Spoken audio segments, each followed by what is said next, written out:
राम राम। आप सभी के अंदर विराजमान मेरे परम पिता परमात्मा को मेरा कोटि कोटि नमन। हमारा सतगुरु सुखराम जी महाराज के ग्रंथ में सतगुरु सता का अंग चल रहा है। आज की ज्ञान की चर्चा में सतगुरुदेव सतगुरु की सता का अर्थ बताकर कहते हैं कि सतगुरु की सता यानी सतगुरु के सत्य केवल ज्ञान धारण करने पर ही शिष्य के अंदर सता यानी ये ने अक्षर शब्द धुन ब्रह्म धुन आती है। और ये आने के बाद सतगुरु सता शिष्य में आवे, अगम देश हंसा चल जावे। तो जिस गुरु के अंदर ये सत्ता प्रकट हुई है, वही सत्ता सामने शिष्य के अंदर भी अगर प्रकट हो जाए तो वो शिष्य भी अपने गुरु की तरह अगम देश की प्राप्ति कर लेता है, यानी केवल पद आनंद पद की प्राप्ति कर लेता है। और हमारे शास्त्रों में ऐसे कई उदाहरण मिलते हैं कि जो सत्ता सद्गुरु के अंदर है वही सत्ता शिष्य के अंदर भी आकर जागृत हो जाती है। शास्त्रों का ही उदाहरण है, आदि शंकराचार्य त्रिकालदर्शी थे। 7 जन्म आगे 7 जन्म पीछे की सब बातें उन्हें पता चलती थी। शास्त्रों के भी पूर्ण ज्ञाता थे। शास्त्र पढ़ने से उनको ये पता चला कि इस विद्या से परम धाम परम मोक्ष की प्राप्ति नहीं होती है। तो उस समय परमात्मा की तरफ से दत्तात्रेय महाराज को इस केवल ज्ञान का औदा मिला हुआ था, सतगुरु पदवी मिली हुई थी। तो शंकराचार्य जी ने ये केवल ज्ञान लिया और इस विधि से इस राम नाम के सुमरन को श्वास और प्रश्वास में किया, जिससे 12 ही चक्र खुले और गगन में वो अनहद की आवाज उन्हें आने लग गई। तब उन्होंने कहा, भज गोविंदम गोविंदम भज मूढ़ मते। इस तरह रात दिन उन्होंने 8 पहर इस राम नाम का सुमरन किया और इस ने अक्षर रूपी धुन का, जिसे सतगुरु की सता कहते हैं, सत शब्द कहते हैं, ब्रह्म धुन कहते हैं, उसका संग किया। और एक ही भजन गाते थे, गोविंद मेरो है गोपाल मेरो है, श्री बांके बिहारी नंद लाल मेरो है। तो यहाँ पर गोविंद गोपाल बिहारी ये सारे शब्द जो हैं इस सत शब्द के लिए कहे गए हैं। और हमारे शास्त्र गीता के भी कितने उदाहरण दिए गए हैं। यहाँ तक कि मीराबाई भी कहती है, पायो जी मैंने राम रतन धन पायो। तो कौन सा राम रट के उन्होंने राम रतन धन पाया है? बात पर विचार कीजिए कि संसार उन्हें कृष्ण भक्त के नाम से जानता है, लेकिन वो गा क्या रही हैं कि मैंने राम को रट के राम रतन धन पाया है। तो ये सत शब्द रूपी धन उन्होंने प्राप्त किया है, जो खूटे न खूटे चोर न लूटे। यानी आत्मा 8 पहर इस धुन का आनंद लेती है, 1 सेकंड के लिए भी ये बंद नहीं होती है। जितना जितना इसका ध्यान करती है उतना उतना इसका आनंद बढ़ता जाता है। तो संसार का धन तो फिर भी खुट जाता है, लेकिन आत्मा को जब ये धन मिलता है, ये सत शब्द धुन रूपी जब ये धन मिलता है, तो ये कभी भी नहीं खुटता है, बल्कि दिन ब दिन बढ़ता जाता है। आदि शंकराचार्य जी कहते हैं, गुरुर ब्रह्मा गुरुर विष्णु गुरु देवो महेश्वरा, गुरु साक्षात पर ब्रह्म तस्मै श्री गुरुदेव नमः। तो इस पंच तत्व के शरीर को देने वाले ब्रह्मा विष्णु महादेव हैं, और वो ही हमारे गुरु भी हैं, माता पिता भी हैं और गुरु भी हैं। सृष्टि के सबसे पहले इस मनुष्य के माता पिता ब्रह्मा विष्णु महेश हैं, और वो ही तीनों ही गुरु भी हैं हमारे। क्योंकि इस सृष्टि को में जितना भी ज्ञान है वो वेदों में ब्रह्मा जी द्वारा पहले ही लिख दिया गया। इस सृष्टि की कोई ऐसी बात नहीं है जो इस वेदों से छुपी हो या ब्रह्मा जी के ज्ञान से छुपी हुई हो। तो सबसे पहले तो इन तीनों देवों को नमन करो, बार बार नमन करो। ये मत कहो कि हम राम भक्त हो गए, हम कृष्ण भक्त हो गए, हम ये हो गए, हम राम से नहीं हो गए, हम ध्यान कर रहे हैं तो हम देवताओं को नहीं पूजेंगे। सबसे बड़े ऋणी कहलाओगे। देवों के ऋण उतारे बिना भी ये आत्मा कैसे आगे बढ़ सकती है? देवताओं की देख रेख में ही तो तुम आगे अपनी भक्ति कर पाओगे। अगर ये तुम्हारा शरीर साथ न दे तो तुम कहाँ से भक्ति कर लोगे?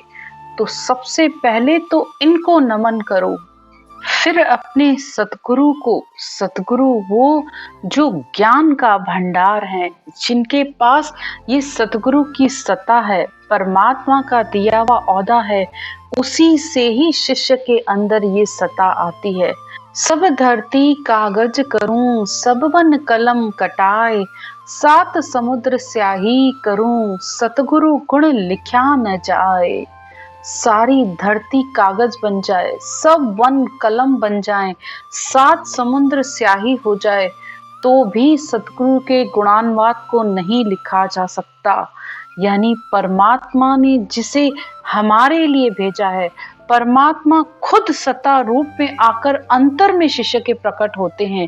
तो ऐसे सतगुरु को, ऐसे गुरु को कोटि कोटि नमन कि उन्होंने हमें ये ज्ञान दिया।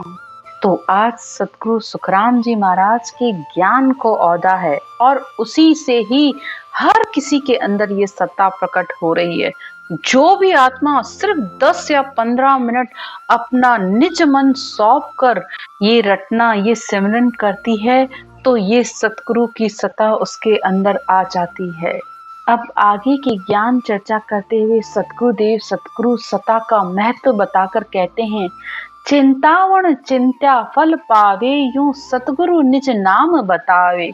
ज्यों जुरा काल जम को डर भागे, जे निज नाम शिष्य में जागे।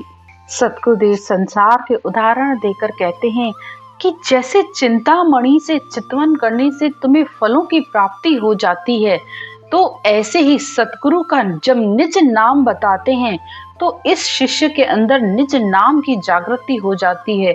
ये आत्मा जन्म मरण से रहित हो जाती है, काल और बुढ़ापा भी उसके अंदर नहीं आता है, यानी काल का भी डर आत्मा का खत्म हो जाता है। सतगुरु सता कहीं नहीं जावे, नग पंखी हीरा निप जावे।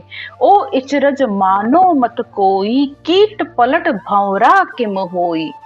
सतगुरु की सत्ता का कितना गुणानुवाद किया जाए। सतगुरुदेव उदाहरण देकर कहते हैं कि नग पक्षी से हीरा पैदा होता है। इसमें कोई आश्चर्य नहीं है कि एक कीड़ा पलटकर भंवरा हो जाता है।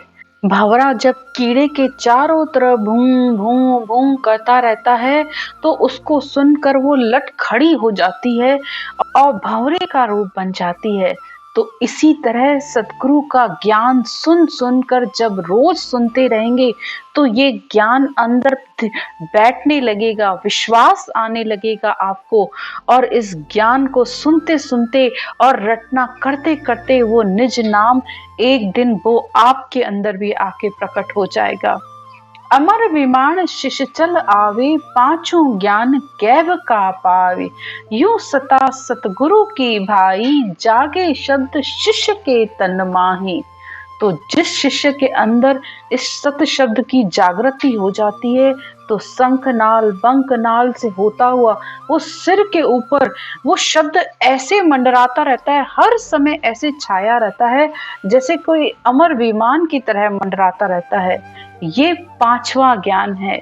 चार ज्ञान तक तो सब माया के ज्ञान है, लेकिन ये पांचवा ज्ञान गैबाऊ ज्ञान है जो अपने आप प्रकट होता है, जिसको कुदरत कला कहते हैं, जिसे ने अक्षर कहते हैं, यानी जिसे अक्षरों में तो बिल्कुल भी नहीं बताया जा सकता। संसार में अनेकों ज्ञान है, 4 वेद, 6 उपनिषद, 18 पुराण, अनेकों शास्त्र, उनका अनेकों ज्ञान है। अष्टांग योग, हठ योग, संन्यास योग, विज्ञान योग, आत्म संयम योग, विषाद योग, ब्रह्म योग, राज योग, भक्ति योग, पुरुषोत्तम योग, कितने तरीके के योग बताए गए हैं। मोक्ष योग सब ही 3 लोकों में आ जाते हैं, लेकिन जब शिष्य के अंदर ये सत्ता जागृत होती है, ये गैबाऊ सत्शब्द आकर अंदर प्रकट होता है और इस धुन के रूप में, वो इस आवाज के रूप में सिर के ऊपर हर समय ये आवाज सुनाई देती है, ये अपने आप प्रकट होता है। ये परमात्मा का स्वरूप है। ये आत्मा को परम मोक्ष की प्राप्ति करवाता है। सतगुरुदेव कहते हैं, छाया हेमाओ हुए रंक राजा, फिरे दुआई कहे महाराजा, सतगुरु सता शिष्य यूं लेवे, साध साध कर सब जुग जेवे। जिस मनुष्य के अंदर ऊपर अगर हिमायू पक्षी की छाया पड़ जाए तो कहते हैं कि वो जन्म से राजा हो जाता है और उसे सब महाराजा कहते हैं। इसी तरह सतगुरु की सत्ता जिस शिष्य के अंदर आ जाती है तो वो आत्मा निश्चित मोक्ष को प्राप्त होती है और पीछे संसार उसके गुणानुवाद कहता है। सतगुरु सता जीव यूं जागे, चकमक पत्थर लोह उड़ लागे, आसन सता गुरा के माही, जड़ पशुआ चेतन हो जाई। अब सतगुरुदेव संसार के कितने उदाहरण दे रहे हैं कि संसार की जड़ चीजों में भी इतना गुण है कि चिंतामणि से चिंतन करने से हमें फलों की प्राप्ति हो जाती है, संजीवनी से मुर्दा जिंदा हो जाता है, पारस लोहे को छूकर सोना हो जाता है, इसी तरह चकमक पत्थर के लोहा लगने से उसमें से आग प्रकट हो जाती है। तो क्या एक सतगुरु में ऐसा गुण नहीं होगा? विश्वास के साथ सतगुरु के बताए अनुसार अगर आप भेद से विधि से सिमरन करोगे तो निश्चित तौर पर ये सत्ता आपके अंदर भी आएगी। सत्ता यानी ये सत शब्द, ने अक्षर आपके अंदर भी आकर जागृत होगा और पल में आकर वो जागृत हो जाता है। सिर्फ तुम्हें परमात्मा को बुलाने की देर है, वो तो हर समय तुम्हारे लिए हाजिर है। और जब ये सत्ता शिष्य के अंदर आती है तो कोई पशु के समान मूर्ख आत्मा भी होगी ना, तो उसके अंदर भी इस ज्ञान का गुण आ जाएगा, यानी वो आत्मा चेतन हो जाएगी। सतगुरु सता सहज शिष्य झेले, अरद उरद विच रामत खेले, सांस उसांस रटे नित साई, निर्मल नैन खुले घट के माही। तो जो शिष्य सतगुरु के बताए अनुसार विधि से सिमरन करता है, अरद उरद यानी उस उठती श्वास और बैठती श्वास में जिसको इस राम के नाम के साथ खेलना आ जाता है, तो वो आत्मा रात दिन इन श्वासों के साथ खेलती है। फिर उसे बाहर के खेल तमाशे नहीं अच्छे लगते हैं, हर समय वो अंतर में खेलती है और उसके अंतर के सुरत चक्षु खुल जाते हैं। और जैसे ही सुरत चक्षु खुलते हैं तो ये आत्मा अपने पीव का यानी इस शब्द धुन का हर समय दीदार करती रहती है। ओगा सूर भया उजियाला, भरम करम मेटा अंधियारा, भोरू तिमर न व्यापे कोई, जिगमिक ज्योत उदय घट होई। जैसे ही आत्मा के अंदर ये ज्ञान रूपी सूर्य उदय होता है तो अंतर का अज्ञान रूपी अंधेरा बिल्कुल मिट जाता है और आत्मा के अंदर इस ज्ञान का प्रकाश होने पर वो इस शब्द ब्रह्म के दर्शन करती रहती है। आगे सतगुरुदेव कहते हैं, जो मुख दीसे दर्पण माई, अरस परस सेवंग हर साई। जैसे आईने में हम अपना चेहरा देखते हैं तो जो बिल्कुल जैसा होता है वैसा ही दिखता है, ऐसे ही ये आत्मा इस सत्य शब्द के हर समय अखंड अनुभव करती रहती है। आपके बगल में कोई बैठा होगा, उसको तो बिल्कुल भी नहीं पता चलेगा कि आप क्या कर रहे हो अंदर में, उसको भी नहीं सुनाई देगा, लेकिन आत्मा हर समय इस धुन को सुनती रहती है। इस अखंड धुन के साथ हर समय वो लगी रहती है, अंतर में अपने परमात्मा के, अपने सत्य साहिब के दर्शन करती रहती है। ये है सत्य साहिब, ये है वो सत्य जो इस शब्द धुन के रूप में हर समय आत्मा को सुनाई देता रहता है और आत्मा उसका आनंद लेती रहती है। और ध्यान साधनाओं में आप किसी ज्योति के, प्रकाश के, उजालों के, रिद्धि सिद्धि के कितनी देर आनंद ले पाओगे? जितनी देर बैठोगे बस उतनी देर ले पाओगे। लेकिन ये धुन, ये आवाज ऐसी है कि चाहे आप रटना करो चाहे नहीं करो, जहां आपका थोड़ा सा भी ध्यान जाता है वो सुनाई देना शुरू हो जाती है। कुछ भी नहीं करना पड़ता है इसके लिए, बस अंदर ही अंदर आत्मा अपने परमात्मा का दीदार करती रहती है। खंड पिंड ब्रह्मांड में अगम देश का अनुभव करती है। करोड़ों सूर्य के समान इसको, प्रकाश के समान इसको कहा गया है। तो ये है सतगुरु की सत्ता का गुण। आगे की चर्चा कल करेंगे। राम राम।